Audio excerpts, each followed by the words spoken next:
You smiled all day, but deep down, you were breaking. You stayed silent, but your heart was screaming.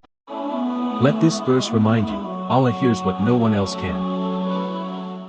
وأسر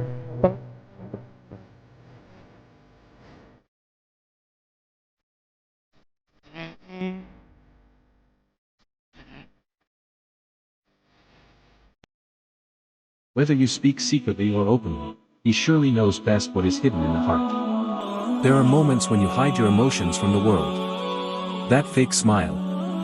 That "I'm fine" reply. That quiet prayer behind closed doors. And sometimes you wonder, does anyone even see what I'm going through?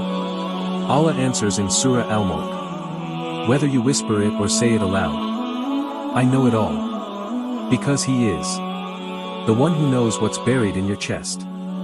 Your fears, your regrets, your silent du'as, nothing is lost. Allah knows the pain you can't explain, and the faith you're still holding on to. So don't think your silence is empty. With Allah, even your unspoken words are heard and honored. Type, Ya Allah, you know what's in my heart, if this touched you. Tag someone who needs to hear this reminder. Follow for more emotional Quranic reflections.